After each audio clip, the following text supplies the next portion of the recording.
That's funny. That is funny. Okay, so let me get into maybe some of the issues here with you. Since you read the Quran, you said 2 or 3 times at this point, right?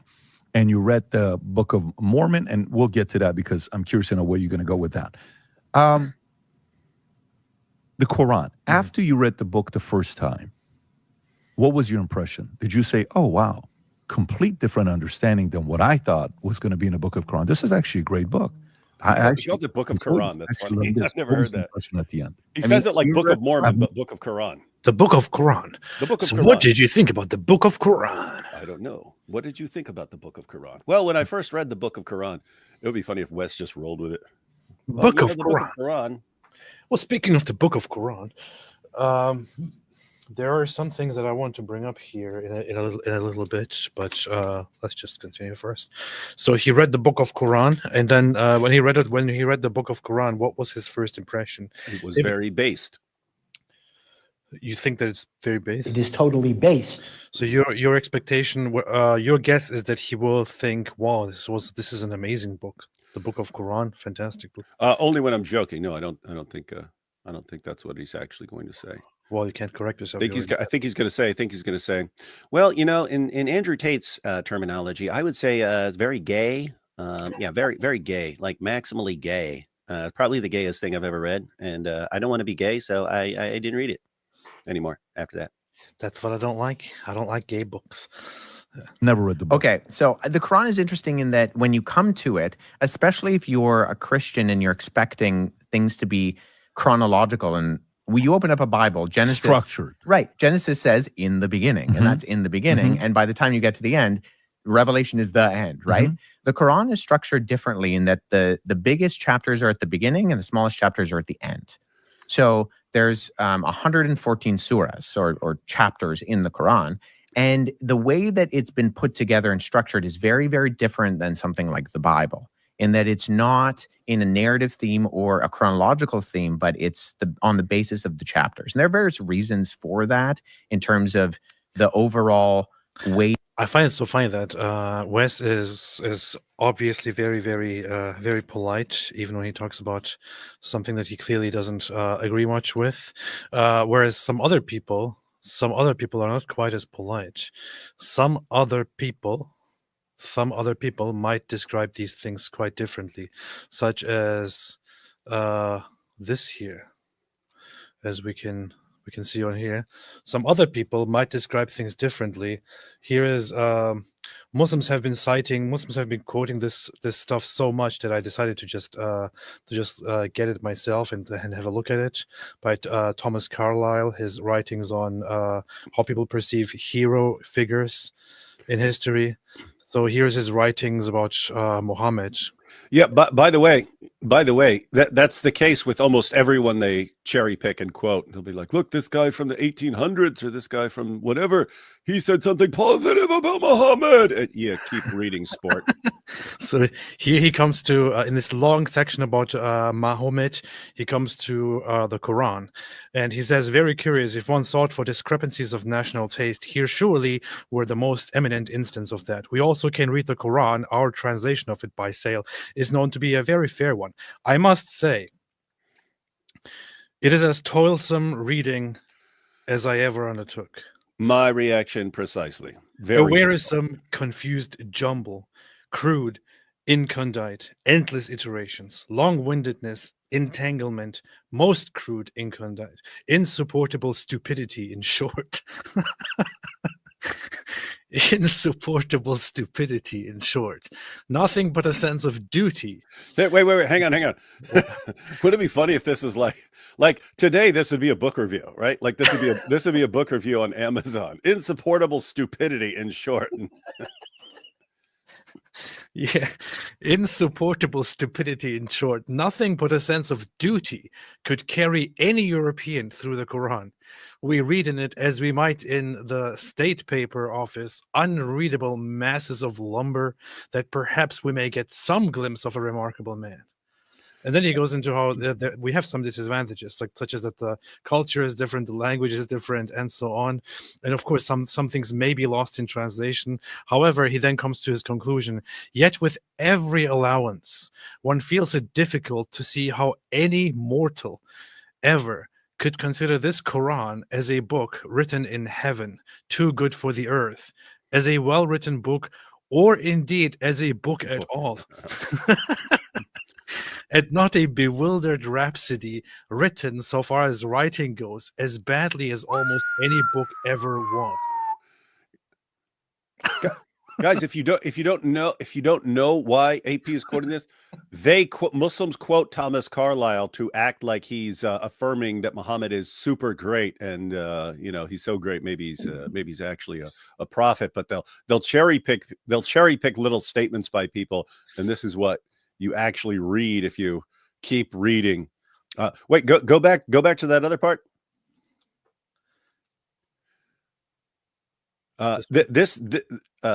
No, go for it.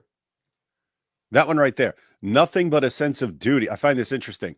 Nothing but a sense of duty could carry any European through the Quran. I find that interesting because Antony Flew, one of the great 20th century critics of religion in general, but an atheist until he became some sort of loose generic theist or deist or something like that in the early 2000s and so on before he died.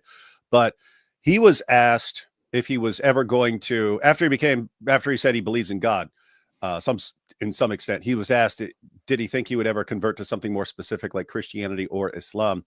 And he said, no, he doesn't think he's going to do that. And then he was asked, well, could you compare Christianity and Islam? Because he'd spent his life studying them. And he said, well, first you have to compare the figures, Jesus versus Muhammad, and Jesus is an amazingly charismatic figure. Everyone wants Jesus on his side. Muhammad most certainly was not. Then he said he compared the Apostle Paul and Muhammad. He said the Apostle Paul had a first-rate philosophical mind, brilliant, knew all kinds of languages and so on, could go toe-to-toe with philosophers. Muhammad is basically the opposite of that. And then he compared the books. He said, the Bible, regardless of your position, is an amazing work of literature that everyone needs to understand. And he said, to read the Quran is to do penance. But think about that. This is a scholar in the philosophy of religion saying to read the Quran is to do penance. For those of you who don't know, penance is when you punish yourself for your sins. You read the Quran to punish yourself for your sins. Oh no, I've done such horrible things. Let me punish myself by reading the Quran.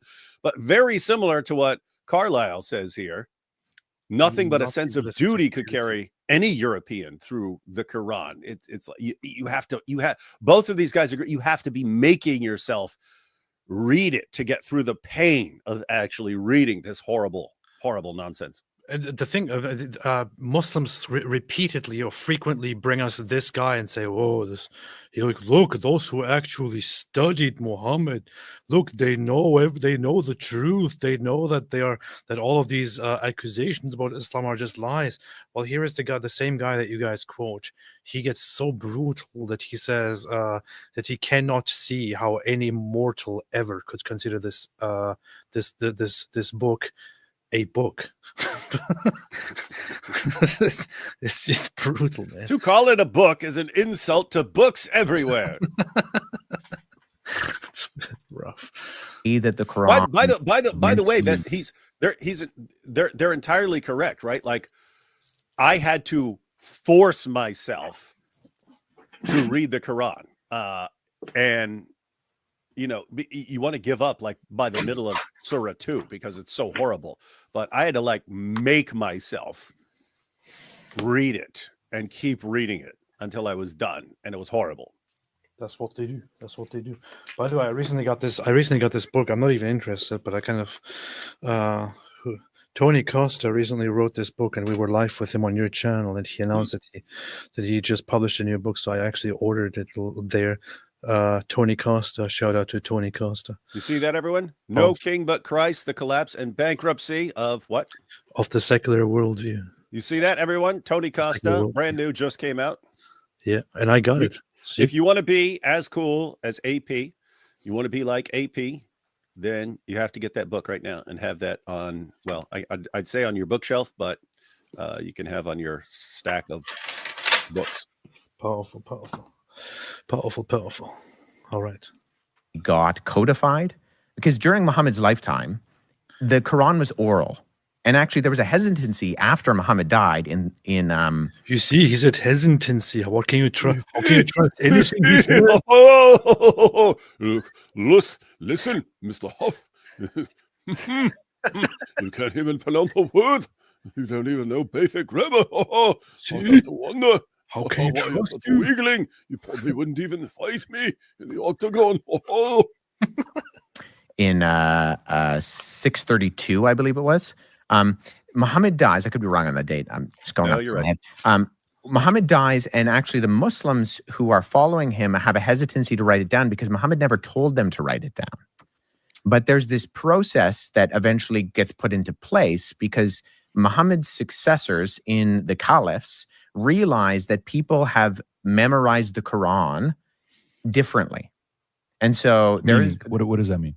Memorize the Quran differently? Yeah. So you had these individuals who were following Muhammad around and they were memorizing everything he was saying. And so part of this process is that people were remembering things slightly differently. And I believe it was so I don't really understand what the point is of putting the Wikipedia page of Muhammad up there when he's talking. But Yeah, I don't either. Look, so here's Wikipedia. If anyone looks up Wikipedia on the Quran, does everyone see this? Does everyone see this? Okay, now you see the Wikipedia page. he is getting the account pretty much right. Yeah, what would you say about the?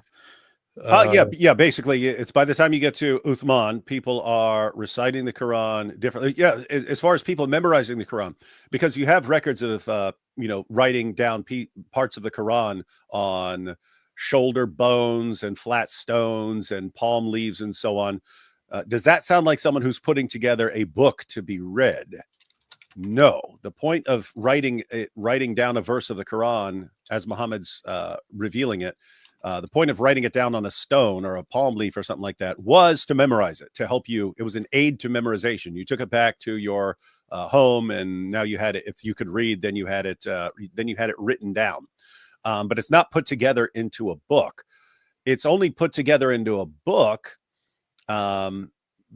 during the reign of Abu Bakr, when a bunch of people who had parts of the Quran memorized died in battle, and parts were lost forever.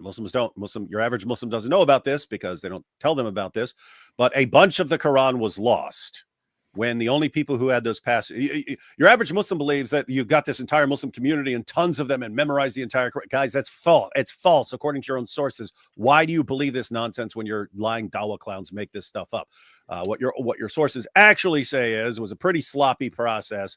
The only people who had certain passages memorized died in battle. They lost a bunch of the Quran, and in order to prevent more of it from being lost, that's why Abu Bakr had it made into a book. But the book wasn't made to be passed around or shared or anything. It was just, let's have a copy so that if a bunch more people die, we still at least have what was revealed and we don't lose anymore. But then after a little more time went by, during the caliphate of Uthman, then you start getting complaints that people in different parts of the Muslim empire are reciting the Quran differently. What are we going to do about this? We're going to end up fighting over who's got the right Quran here and so on. That's when Uthman orders everyone to hand over their Qurans, burns them all, and issues the new standardized version. So anyway, the point is, it's a very sloppy process. It's a complete 180 from what your average Muslim believes about how the Quran was revealed and preserved and so on. That's true. That's what they do. Abu Bakr, who I think is the second rightly guided caliph in succession after Muhammad. Wrong. It's actually first one. How can we trust anything this guy says? You got the year right. You got 632 right. You said you weren't sure about that. And you said you think he's the second. Wrong. He's the first. End of live stream. Turn it off. I'm gonna stop watching here. Shut it down. Shut it down. We can't trust anything. He's the person who starts the process of kind of bringing together all of these recitations of the Quran, and then that's bringing to. I mean, to be fair, I think what he meant is the second one after Muhammad. So he was, I think, including the Muhammad. So Yeah, there are all of these these recitations of the Quran, and then that's finalized under a later caliph by the name of Uthman. And Uthman, Correct. I think when they come to Abu Bakr, the statement literally that they say is, save us before we differ like the Christians and the Jews before us. And that they saw that there were some things that the Christians and the Jews were disagreeing on between their written texts, and they didn't want that to happen with the Quran. And so there's a period of time under Uthman where it's called the Uthmanic revision, where he gathers all of these documents together, all of these different recension, and he not revision, recension, but you can call it revision because it was definitely a revision. Oof, man. Codifies it into one document and he destroys all of the differing ones. So in that sense, you do have a standardized version. But so what he explained until this point is actually quite an important and relevant issue to the Quran and its authenticity. Now, when we have the Quran today, like this one, mine would not be a good example because it's missing a lot of pages that I used to just rip up and throw away. Or well, to be fair, any Quran is missing a bunch of stuff because so much of it was lost. So you're okay. That's true, but I wipe my nose with some of these, wipe my, my mouth and so on. So this is a bad example. But if you have a Quran like this nowadays and it contains all of those pages, then here is the thing: there is no way at all to guarantee and to verify that the entirety of the text of such a Quran is perfectly identical to the contents of so-called revelations that Muhammad dictated to his followers, and which the followers then memorized or wrote down. Because only after the time of Muhammad did they come together, after a battle that was known as the Battle of Yamama. It was the Battle of Yamama. Lots of people died in Yamama. Yamama was so big and so destructive that it killed lots of Muslims. So after lots of Muslim, memorizers and scribes died inside Yamama, the caliphs and the later Muslims decided that we need to bring all of these revelations together and need to turn it into one complete book. But the objection was, but wait a minute, Muhammad never said we should do this. So why are we doing this now? And well, the objection was, you have seen what happened what happened to Yamama. So lots of people died in Yamama, and it's time now to write everything down and to preserve it. After Yamama, we don't want to have any other disaster like Yamama be an obstacle to the preservation of Islam. So that's what happened. However, during this compilation of the Quran from the tongues and the writings of those who survived Yamama, the Quran. No, you're laughing, man, but that's Muslims remember this as a very ugly battle. So the compilation of the Quran was your mom is so ugly. But here is the thing: when they decided to come together and compile the Quran and turn it into one big book as big as Yamama, we don't know what they actually agreed upon, whether the verses and the contents that they agreed upon were actually identical to the revelations given by Muhammad. We don't know any of this. There were internal disagreements. However, the Muslims that survived Yamama decided that this is now the Quran, and that's what we are running with. In fact, there were differences, and Uthman later on came and burned the other differences and left allegedly one Quran. So that's what we're basically running with, pretty much. And we are supposed to trust that this entire book was revealed as is, word for word, by Allah through the angel to Muhammad, which was then almost lost in Yamama. And then, and we are supposed to just buy all of that. I personally can't buy it. If you ask me today, can you be sure that the contents of this book are identical to what Muhammad revealed? I can't. That's the issue. That's true. So AP sitting there smiling and giggling and joking, but this was a very, very, very, very, very ugly day in Islam. The Battle of Yamama was such an ugly battle because parts of the Quran were lost forever. They're not in the Quran anymore because the only people who had them memorized died in battle, and the Quran had not been compiled as a book up until that point. So very, very, very ugly battle. That's why it's a saying to this day amongst Muslims, your mama's so ugly, her shadow runs from her. and here it is, Battle of Yamama, part of the Ridda Wars, the Wars of Apostasy. There it is. So, but this is the Battle of Yamama, and it is still to this day remembered. So that's the big thing. Yamama almost killed Islam. So yeah, big stuff. But it's in terms of like the history of how texts are produced and disseminated, it's what's called a controlled transmission. It's essentially a government oversight of it, right? So the great thing about having only one version is that you don't have any disagreements, but if you only have one version, you have to trust that the guy who compiled that one version got it right. And there were actually companions of Muhammad within the oral or within the traditional sources of Islamic literature called the Hadith, that talk about the fact that there were particular individuals who were very close to Muhammad during his lifetime who did not want to give Ibn their Masud, Quran Ibn Ka'b versions to Uthman because they knew that theirs was going to differ with Uthman's and he would probably destroy it. And so you have these are not, I mean, controversial in the sense that these are part of the traditional Islamic sources in the Hadith. But I think within the history of how the Quran gets put together. Wikipedia. Oh, look at that. Uthman. And so this is Wikipedia. I'm just going to put it up here. I'm not expecting people to actually read this. It's just my tech guy is out and I have to kind of run things for myself, and I'm supposed to put a graphic up on the screen. I don't know what to put up, so I won't put up a picture of the Quran or anything while you're talking about the Quran. I'll just go to Wikipedia. I just wanted to expand briefly on what Wes just said. He pointed out that there were companions of Muhammad who didn't want to hand their Qurans over because they knew that those Qurans would be destroyed. What's interesting, so he's referring to Ibn Masud here. Ibn Masud ordered the people. He ordered his followers, do not hand over your Qurans. Don't hand over your Qurans to this guy. Hide them. But what's also relevant is who that was. It wasn't some random guy. Muhammad said, if you want to learn the Quran from anyone, learn it from Ibn Masud. So the guy that Muhammad said, if you want to learn the Quran from anyone, learn it from that guy.